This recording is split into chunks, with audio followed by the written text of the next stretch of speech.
এই তিনটি অভ্যাস যার থাকবে, নিয়মিত কোরআন তেলাওয়াত, নিয়মিত 5 ওয়াক্ত নামাজ, নিয়মিত দান সদকা, আবার বলছি মরণ পর্যন্ত তিনটি অভ্যাস নিজের করে নেন। নিয়মিত কোরআন তেলাওয়াত যতটুকু পারা যায়, নিয়মিত 5 ওয়াক্ত নামাজ, আর নিয়মিত সাধ্য অনুযায়ী দান সদকা। আল্লাহ বলেন তারা এমন ব্যবসার আশা করে, লান তাবুর, যে ব্যবসা কখনো লস হবে না, শুধু লাভ আর লাভ, এই ব্যবসা কখনো ধ্বংস হবে না। তাহলে নিয়মিত কোরআন তেলাওয়াত করা আমাদের সকলের উচিত। অন্তত 40 দিনে 1 খতম কোরআন পড়া। 40 দিনে, কয় দিনে পারেন? 3 দিনে 1 খতম পড়েন, না পারলে 7 দিনে, না পারলে 10 দিনে পড়েন, না পারলে 30 দিনে প্রতিদিন 1 পারা করে। আর চেষ্টা করা যে অন্তত 40 দিনে 1 খতম কোরআন পড়া। তিরমিজির হাদিসে আসছে, قال رسول الله صلى الله عليه وسلم لعبد الله بن عمرو, রাসূলুল্লাহ সাল্লাল্লাহু আলাইহি সাল্লাম আব্দুল্লাহ ইবনে আমর রাদিয়াল্লাহু তাআলা আনহুম, এই আব্দুল্লাহ ইবনে আমর রাদিয়াল্লাহু তাআলা আনহুকে আল্লাহ রাসূল সাল্লাল্লাহু আলাইহি সাল্লাম বললেন, ইকরাইল কুরআনা ফি 40, তুমি 40 দিনে 1 খতম কোরআন পড়ো। নবীজি বললেন অন্তত 40 দিনে 1 খতম কোরআন পড়ো। আমাদের উচিত 40 দিনে অন্তত 1 খতম কোরআন পড়া। তাহলে 4 নাম্বার কাজ রমজানে নামাজেও তেলাওয়াত করা, নামাজের বাহিরেও তেলাওয়াত করা। আল্লাহ তৌফিক দান করেন। সহিহ মুসলিমের হাদিস, قال رسول الله صلى الله عليه وسلم اقرأوا القرآن, নবীজি বলেন তোমরা কোরআন পড়ো।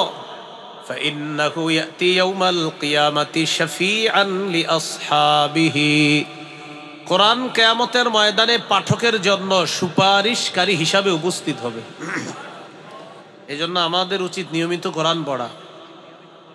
রাসূলুল্লাহ সাল্লাল্লাহু আলাইহি সাল্লাম বলেন, আমি আপনি যখন মারা যাব, ইউতার রাজুলু ফি কবরিহি, আমাকে আপনাকে কবরে রাখা হবে।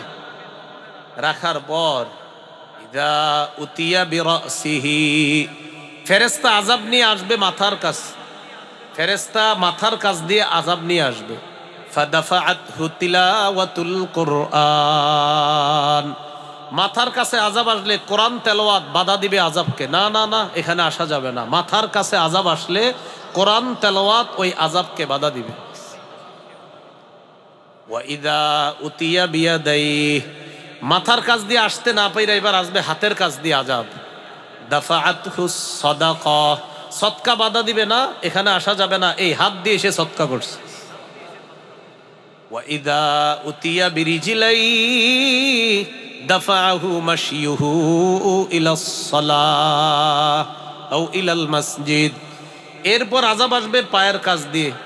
মসজিদে হেঁটে যাওয়া আর আসা, এই হাঁটা, এই আসা যাওয়াটা, সে যে মসজিদে যাইতো নামাজ পড়তে, এই আগমন মসজিদ থেকে তার আসা যাওয়াটাই আযাবকে বাধা দিয়ে বলবে এই পা দিয়ে সে নামাজে গিয়েছে, এখানে আসার সুযোগ নাই, যাও।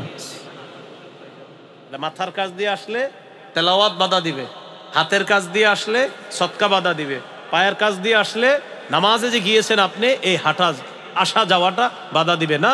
এই পা দিয়ে সে মসজিদে গিয়েছে, নামাজ পড়েছে, এখানে আসার কোনো সুযোগ নাই।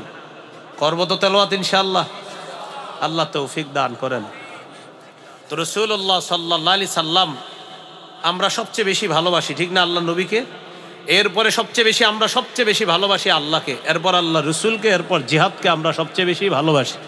এখন আমরা কারা কারা চাই আল্লাহ এবং তার রসুল আমাদেরকে ভালোবাসুক? এটা কারা কারা চাই? কথাটা বুঝছেন? আমরা আল্লাহকে ভালোবাসি, ঠিক না? আমরা রসুলকে ভালোবাসি, ঠিক তো? আল্লাহ এবং আল্লাহ রসুল আমাদেরকে ভালোবাসুক, সবাই চাই। قال رسول الله صلى الله عليه وسلم من سره أن يحبه الله ورسوله فليقرأ في المصحف, কোন ব্যক্তি যদি চায় আল্লাহ এবং তার রসুল তাকে ভালোবাসুক, এই দেখেন উনি চায় আল্লাহ এবং তার রসুল তাকে ভালোবাসুক, নবীজি বলেন ফালইকরা ফিল মাসহাফ, তাকে জানায় দাও সেজন্য কোরআন পড়ে। কোরআন পড়লে তাকে আল্লাহ ভালোবাসবে, আমি রসুলও তাকে ভালোবাসবে। কোরআন পড়া, আমরা আল্লাহকে ভালোবাসি, আমরা রসুলকে ভালোবাসি, এখন আমরা চাইতেছি আল্লাহ আর রসুল আমাদেরকে ভালোবাসুক। নবী বলেন তুমি কোরআন পড়ো, তোমাকে আল্লাহ ভালোবাসবে, আমি নবীও তোমাকে ভালোবাসবো। তো রমজান মাসে 4 নাম্বার কাজ নামাজে কোরআন তেলাওয়াত করা বেশি বেশি, আবার নামাজের বাহিরেও কোরআন তেলাওয়াত করা। আল্লাহ তৌফিক দান করেন। কোরআন পড়ার সময় একটু সুন্দরভাবে কোরআন পড়ার চেষ্টা করব। কিভাবে? সুন্দরভাবে। আমার আগে বয়ান করছে মুফতি আরিফ জব্বার কাছে, কোরআন তেলাওয়াত খুব সুন্দর ওনার। আরো অনেকে এরকম সুন্দর কোরআন তেলাওয়াত করতে পারে। কোরআন তেলাওয়াত সুন্দরভাবে করলে আল্লাহ তাআলা তার তেলাওয়াতটা বিশেষ রহমত দিয়ে শুনে। সহিহ মুসলিমের বর্ণনা, যে নবী যখন কোরআন তেলাওয়াত করে, হাদিসে আসছে নবী যখন ইয়াতাগান্না বিল কোরআন, সুন্দরভাবে সুললিত কণ্ঠে যখন কোরআন তেলাওয়াত করে, আল্লাহ বিশেষ দয়া রহমত নিয়ে তার তেলাওয়াত শুনতে থাকে। قال رسول الله صلى الله عليه وسلم زينوا القرآن بأصواتكم। নাসাইর হাদিস 1015 নম্বর হাদিস। নবীজি বলেন জাইয়িনুল কোরআন, তোমরা কোরআনকে সুন্দর করো, বিআসওয়াতিকুম, তোমাদের কণ্ঠের সাহায্যে। এর মানে তোমরা সুললিত কণ্ঠে কোরআন তেলাওয়াত করো। সুবহানাল্লাহ। তোমরা কোরআনকে সুন্দর করো কণ্ঠের সাহায্যে, আওয়াজের মাধ্যমে। উদ্দেশ্য হলো সুললিত কণ্ঠে তোমরা কোরআন পড়ো। তাহলে একটু সুন্দরভাবে কোরআন পড়বো তো ইনশাআল্লাহ। এবার বলেন ধীরস্থির ভাবে কোরআন পড়বো। বলেন কিভাবে কোরআন পড়বো? ধীরস্থির ভাবে পড়বো। আল্লাহ তাআলা বলেন সূরা মুজাম্মিলের মধ্যে, ওয়ারাত্তিলিল কুরআনা তারতিলা। নবী আপনি ধীরে ধীরে কোরআন পড়েন, আপনি ধীরে ধীরে কোরআন পড়েন। তারাবিতে যে হাফেজ সাহেবরা কোরআন তেলাওয়াত করবে, তো আল্লাহ তাআলা বলেন ওয়ারাত্তিলিল কুরআনা তারতিলা, আপনি ধীরে ধীরে কোরআন তেলাওয়াত করেন। আমরা মুসল্লি যারা থাকবো, হাফেজ সাহেবদেরকে আমরা উৎসাহ দিব এইভাবে, হুজুর আপনি ধীরস্থিরভাবে পড়েন, সমস্যা নাই, আপনি যত বেশি নামাজে দাঁড়াবেন আমরাও তৈরি আছি ইনশাআল্লাহ। রমজান মাসে যত বেশি নামাজে দাঁড়িয়ে থাকা যায়, হ্যাঁ, আল্লাহ তৌফিক দান করেন। মুসল্লিদের মধ্যে 10% এমন থাকবে যারা চাইবে তাড়াতাড়ি পড়তে। আমি আশাবাদী 90% এমন থাকবে যারা বলবে না আপনি আস্তে ধীরে পড়েন, আমরাও আছি ইনশাআল্লাহ। তো 90% মুসল্লি যদি আস্তে ধীরে নামাজ পড়ে, আশা করি 10% যারা থাকবে তারাও আস্তে ধীরের পক্ষে হয়ে যাবে ইনশাআল্লাহ। ওয়ারাত্তিলিল কুরআনা তারতিলা। আল্লাহ তাআলা বলেন আপনি ধীরে ধীরে কোরআন পড়েন। আল্লাহ আমাদেরকে ধীরে ধীরে কোরআন পড়ার তৌফিক দান করেন। সফরে যখন থাকবেন তখনও সুন্দরভাবে কোরআন পড়বেন। বাসে বসে রয়েছেন, গাড়িতে চলতেছেন, তখনও কোরআন পড়বেন। আব্দুল্লাহ ইবনে মুগাফফাল রাদিয়াল্লাহু তাআলা আনহু তিনি বলেন, রাআইতু রাসূলুল্লাহি সাল্লাল্লাহু আলাইহি ওয়াসাল্লাম ইয়াকরাউ ওয়া হুয়া আলা নাকাতিহি আও জামালিহি। আমি নবীজিকে দেখেছি উটনির উপরে অথবা ওটের উপরে বৈশা আল্লাহ রাসূল কোরআন পড়তেছে। ওটের উপরে বৈশা নবী কোরআন পড়তেন না, পুরাটা শেষ করিনি হাদিস। ওয়াহিয়া তাসিরু বিহি, ওট আল্লাহ রাসূলকে নিয়ে চলতেছে আর নবী তেলাওয়াত করতেছে। তাহলে ওট নবীরে নিয়ে চলতেছে আর নবীজি তেলাওয়াত করতেছে। সাহাবী বলেন কিভাবে তেলাওয়াত করতেছিল জানো? আমি নবীজিকে শুনলাম নবীজি সূরাতুল ফাতহি তেলাওয়াত করতেছে। 26 পারায় দেখবেন একটা সূরা আছে, কি নাম? সূরাতুল ফাতহি। 26 পারার 10 নম্বর পৃষ্ঠাটা যেই সূরা দিয়ে শুরু হয়েছে, এই সূরাটার নাম সূরাতুল ফাতহি। আমি নবীজিকে শুনলাম নবী সূরায় ফাত তেলাওয়াত করতেছে। জানো কিভাবে?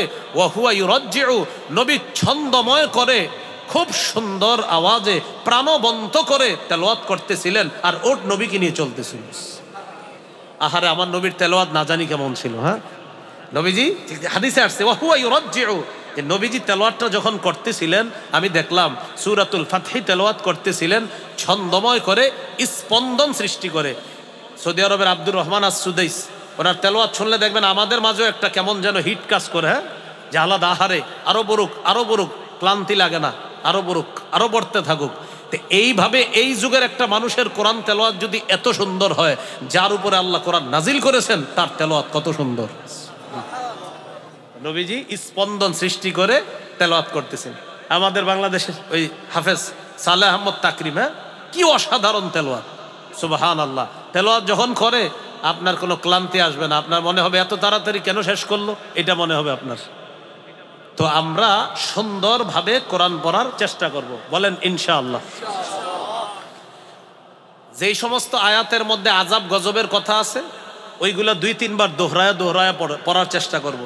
আর কোরআনের কিছু অর্থ যদি বুঝেন আপনি, তাহলে আযাব সম্বলিত আয়াতগুলা একটু দোহরায়া পড়া যায়। সূরা মাইদা, কোন সূরা? সূরা মাইদা 118 নম্বর আয়াত। কত নম্বর আয়াত? এই আয়াতটা একদিন নবীজি তাহাজ্জুদে পড়তেছিলেন, পুরা রাত শুধু এই আয়াতটা পড়ছে। একটা আয়াত সারা রাত পড়ছে, একটা আয়াত।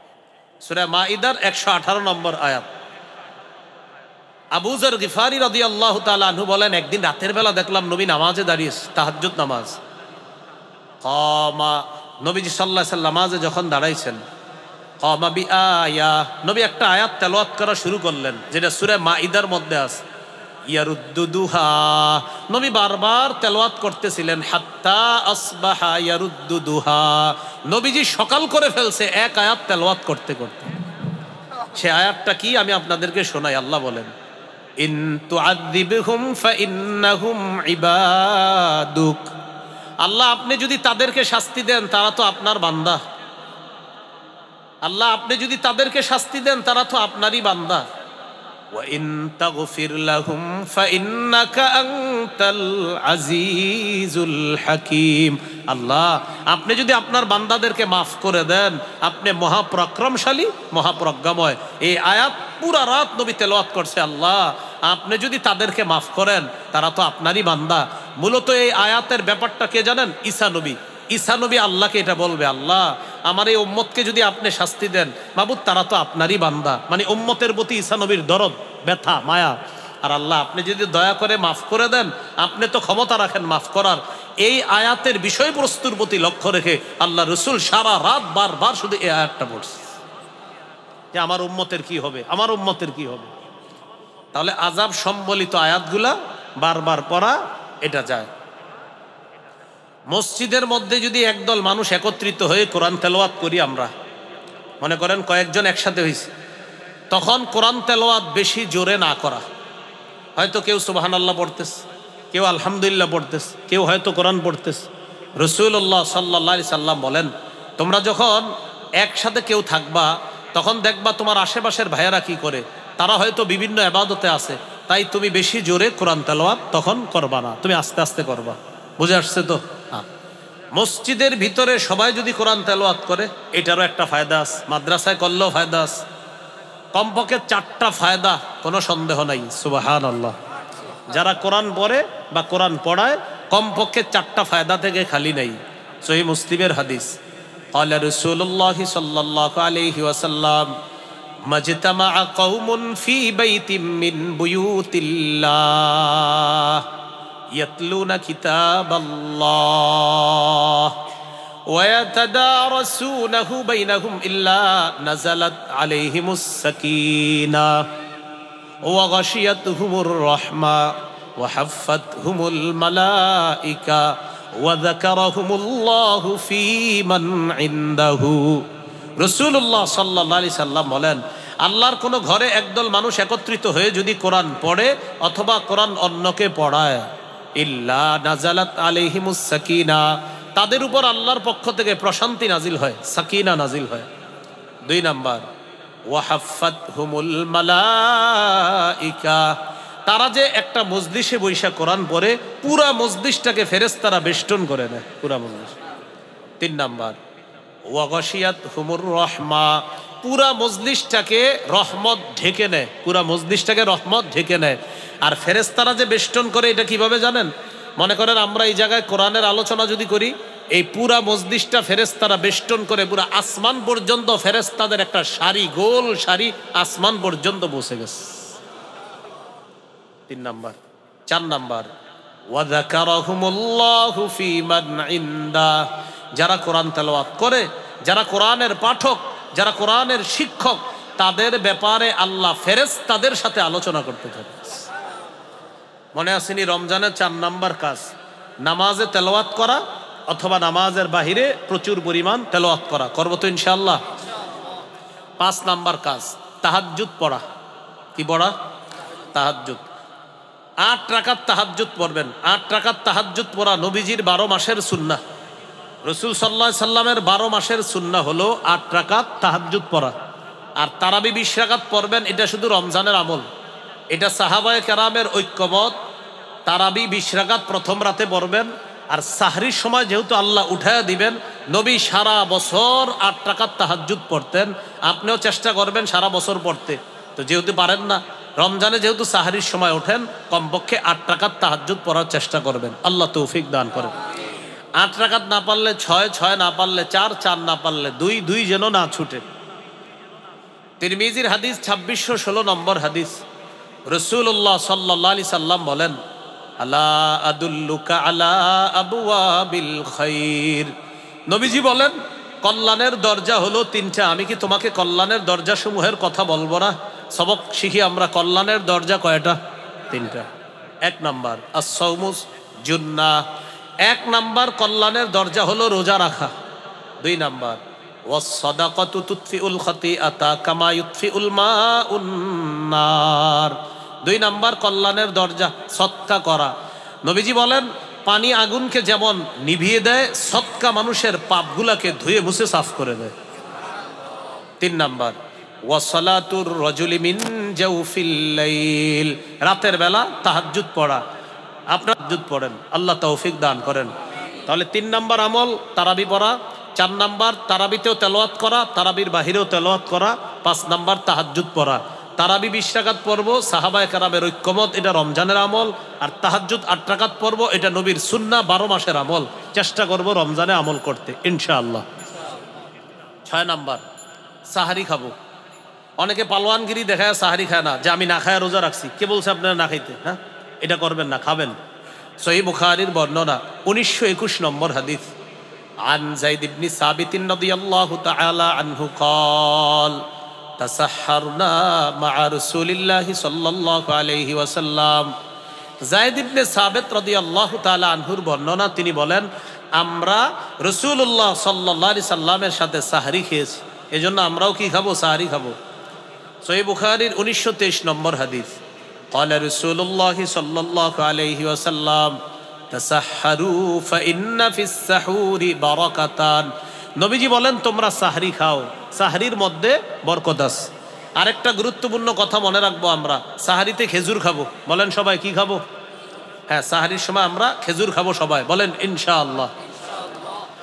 قال رسول الله صلى الله عليه وسلم نعم سحور المؤمن التمر। নবীজি বলেন, সাহরির সময় খেজুর খাওয়া এটা মুমিনের কতই না উত্তম খাদ্য। ইলিশ মাছ, গরুর গোশত, মুরগি যাই খান, খেজুরও খাবেন, এটা অবশ্যই খাবেন। সাহরির সময় খেজুর খাবেন, আল্লাহ তৌফিক দান করেন। খেজুর তো 12 মাস খাওয়া দরকার। প্রতিদিন সকালে খালি পেটে 7টা খেজুর খাওয়া উচিত আমার, আপনার, সকলের, আমাদের। 7টা আজোয়া খেজুর যদি খাইতে পারেন প্রতিদিন, লাম ইয়াদুররুহু সুম্মুন, তাকে বিষও কোনো ক্ষতি করবে না। বিষ কি ক্ষতি করবে না? আবার খায়েন না, মানে বিষ কিন্তু খায়েন না, এটা গুরুত্ব বুঝাইছে রাসূল সাল্লাল্লাহু আলাইহি সাল্লাম। তাহলে খেজুর এটা নিয়মিত খাওয়া। গর্ভবতী মা বোনদেরকে খেজুর খাওয়াবেন। খাওয়ায় তেঁতুল খাওয়াবেন না, তেঁতুলে মেধা কমে, গর্ভস্থিত সন্তানেরও মেধা কমে। খেজুর খাওয়াবেন, খেজুরে মেধা বাড়বে ইনশাআল্লাহ। ঈসা নবী যখন তার আম্মার পেটে, ঈসা নবীকে আল্লাহ বললেন, ফাকুলি ওয়াশরাবি, তুমি খাও, পান করো। খাবে কি? খেজুর খাও, পান করবা, ঝর্ণার পানি পান করবা। খেজুর গাছের নিচে বসা ছিল। আমার কথা হলো, এত খাদ্য থাকতে আল্লাহ ঈসা নবীর আম্মার জন্য খেজুর নির্বাচন করলেন কেন? এখান থেকে বোঝা যায় গর্ভবতী মায়াতের খাদ্য হলো খেজুর। তেঁতুলের আচার খাইতে চাইলেও কিনে দিবেন না, খেজুর কিনে দিবেন। আল্লাহ আমাদেরকে কথাগুলা মনে রাখার তৌফিক দান করেন। 7 নাম্বার রোজা রাখা। সাহরি খাইলেন, খাওয়ার পর রোজা রাখবেন। প্রথম রোজা শুরু হলো আপনার। সহিহ বুখারীর বর্ণনা 1901 নম্বর হাদিস।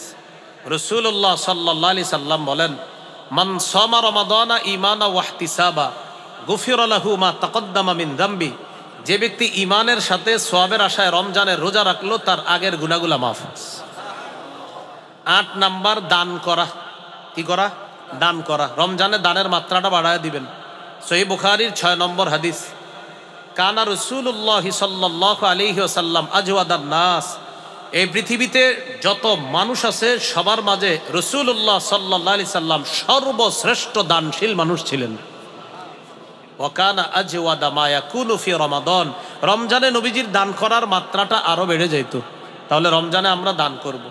9 নাম্বার, বেশি বেশি নফল ইবাদত করা। আবু দাউদের 864 নম্বর হাদিস, কিয়ামতের ময়দানে আদম সন্তানের সর্বপ্রথম নামাজের হিসাব হবে। ফরজ নামাজে যদি ঘাটতি থাকে আল্লাহ বলবে নফল ইবাদতগুলা দেখো, এই নফলের মাধ্যমে আতিম্মু ফরিদাতাহু মিন তাতাওউহি, আমার বান্দার নফলের মাধ্যমে ফরজের ঘাটতি পূরণ করে দাও। রমজানে নফল বাড়ায় দেওয়া। 10 নাম্বার, বেশি বেশি ভালো কাজ করা। সূরা তাগাবুনের 9 নম্বর আয়াত, ওয়া মান ইউমিন বিল্লাহ ওয়া ইয়ামাল সালিহা, যে আল্লাহকে বিশ্বাস করবে, ভালো কাজ করবে, ইউকাফির আনহু সাইয়্যাতি, আল্লাহ তার আগের সব গুনাহগুলো মাফ করে দিবে। ওয়া ইউদখিলহু জান্নাত, আল্লাহ তাকে জান্নাতে প্রবেশ করাবেন। তাজরি মিন তাহতিহাল আনহার, যার তলদেশ দিয়ে ঝর্ণা ধারা প্রবাহিত হবে। খালিদিনা ফিহা আবাদা, সেথায় তারা চিরকাল অবস্থান করবে, বসবাস করবে। তাহলে 10 নাম্বার নেকির কাজ বেশি করা। 11 নাম্বার দোয়া করা। 2টি দোয়া বেশি বেশি করব, বলেন আমার সাথে, আল্লাহুম্মা ইন্নী আসআলুকাল জান্নাহ ওয়া আউযু বিকা মিনান নার। হে আল্লাহ, আমি আপনার কাছে জান্নাত চাই, জাহান্নাম থেকে বানা চাই। এই 2টি দোয়া বেশি বেশি করব। 12 নাম্বার জিকির করা। 4টা জিকির বেশি বেশি করব ইনশাআল্লাহ। কয়টা? রাসূলুল্লাহ সাল্লাল্লাহু আলাইহি সাল্লাম বলেন আল্লাহর কাছে 4টি জিকির সবচেয়ে প্রিয়। সুবহানাল্লাহ, আলহামদুলিল্লাহ, লা ইলাহা ইল্লাল্লাহ, আল্লাহু আকবার। এই 4টা বেশি বেশি। এই 4টার চেয়ে আরো 2টা আছে, যে 2টা আরো বেশি, মানে 2টা রমজানে বলেন, লা ইলাহা ইল্লাল্লাহ, মানে এটার 4টার মধ্যে এটা হবে সবচেয়ে বেশি। কোনটা? লা ইলাহা ইল্লাল্লাহ। আর আরেকটা বলেন আস্তাগফিরুল্লাহ, আস্তাগফিরুল্লাহটা বেশি পড়া। বলেন ইস্তেগফার যত বেশি হবে গুনাহ তত বেশি ঝরবে। তাহলে ইস্তেগফার বেশি বেশি পড়া। তাহলে 12 নাম্বার জিকির করা, 13 নাম্বার ইফতার করা, 14 নাম্বার ইফতার করানো। 13 ইফতার করা, 14 ইফতার করানো, অনেক ফজিলত। করানোর মধ্যে অনেক ফজিলত। 15 নাম্বার ইফতারের সময় দোয়া করা। তিরমিজির 3598 নম্বর হাদিস, এই হাদিসে আসছে 3 ব্যক্তির দোয়া ফেরত দেওয়া হয় না। 1 নাম্বার আস-সাইমু হাত্তা ইফতিরা, রোজাদার যখন দোয়া করে তার দোয়া ফেরত দেওয়া হয় না। 2 নাম্বার ওয়াল ইমামুল আদিল, ন্যায়পরায়ণ পুরুষ শাসকের দোয়া ফেরত দেওয়া হয় না। 3 নাম্বার ওয়া দাওয়াতুল মাজলুম, মাজলুমের দোয়া ফেরত দেওয়া হয় না। তাহলে 13 ইফতার করা, 14 ইফতার করানো, 15 ইফতারের সময় দোয়া করা। 16 শেষ দশকে ইতিকাফ করা। সহিহ বুখারীর 2033 নম্বর হাদিস, কানা রাসূলুল্লাহ সাল্লাল্লাহু আলাইহি সাল্লাম ইয়াতাকিফু ফিল আশরিল আওয়াখির মিন রমাদান, নবী রমজানের শেষ দশকে ইতিকাফ করতেন। 17 নাম্বার লাইলাতুল কদর তালাশ করা। সূরা কদরের 3 নম্বর আয়াত, লাইলাতুল কদরি খায়রুম মিন আলফি শাহর, কদরের রাত 1000 মাসের চাইতে উত্তম। রাসূলুল্লাহ সাল্লাল্লাহু আলাইহি সাল্লাম বলেন, মাইয়াকুম লাইলাতুল কদরি ঈমানা ওয়া ইহতিসাবা, যে ব্যক্তি ঈমানের সাথে এবং সওয়াবের আশায় লাইলাতুল কদর জাগ্রত হবে তার আগের গুনাহগুলো মাফ করে দেওয়া হবে। 18 নাম্বার সদকাতুল ফিতির আদায় করা। আলেমদের সাথে পরামর্শ করে সদকাতুল ফিতিরটা আমরা আদায় করে দিব। সংক্ষেপে 18টা কথা বললাম, আমরা মনে রাখবো ইনশাআল্লাহ। আল্লাহ তাআলা আমাদের সকলকে যে কথাগুলো শুনলাম বললাম আমরা যেন আমল করতে পারি, আল্লাহ তৌফিক দান করেন। 6টা বর্জনীয় আছে, সংক্ষেপে বলে ফেলি। 6টা বর্জনীয়। 1 নাম্বার ঝগড়া বর্জন করা, 2 নাম্বার অনর্থক কথা বর্জন করা, 3 নাম্বার মিথ্যা বর্জন করা, 4 নাম্বার গীবত বর্জন করা, 5 নাম্বার লৌকিকতা বর্জন করা, 6 নাম্বার অপচয় বর্জন করা। 1 নাম্বার ঝগড়া বর্জন করা, 2 নাম্বার অনর্থক কথা বর্জন করা, 3 নাম্বার মিথ্যা বর্জন করা, 4 নাম্বার গীবত বর্জন করা, 5 নাম্বার লৌকিকতা বর্জন করা, 6 নাম্বার আপনার অপচয় বর্জন করা। অপচয় করা যাবে না। এই 6টা সংক্ষিপ্ত কথা। আরও ইনশাল্লাহ দেখেন কোথাও কোথাও পেয়ে যাবেন আলোচনায়। 6টার বিস্তারিত পাবেন আর ওই 18টারও বিস্তারিত পাবেন। এখানে আমরা সংক্ষেপে জানলাম। আল্লাহ আমাদের সকলকে যে কথাগুলা শুনলাম বললাম আমল এবং বর্জনগুলা বর্জন করার তৌফিক দান করেন। আচ্ছা, যতটুকু সময় পান, আমি গাড়িতে যাইতে যাইতে কারো যদি মিম্বরের আমানত প্রয়োজন হয় 1 থেকে 8 খণ্ড এই আজকের আলোচনা সহ জবানের হেফাজত ইত্যাদি সহ আলোচনাগুলা পাবেন। 1 থেকে 8 খণ্ড মিম্বরের আমানত, সন্তানের অধিকার, জবানের হেফাজত, শিরিক বেদাত কুফর তাওহীদ, নামাজ, লা ইলাহা ইল্লাল্লাহর ব্যাখ্যা, নামাজের মাসাইল এবং পাক নাপাকের মাসাইল। গাড়িটা কোথায় আছে আমার জানা নাই, যদি আশেপাশে থাকে সংগ্রহ করতে পারেন। আসসালামু আলাইকুম।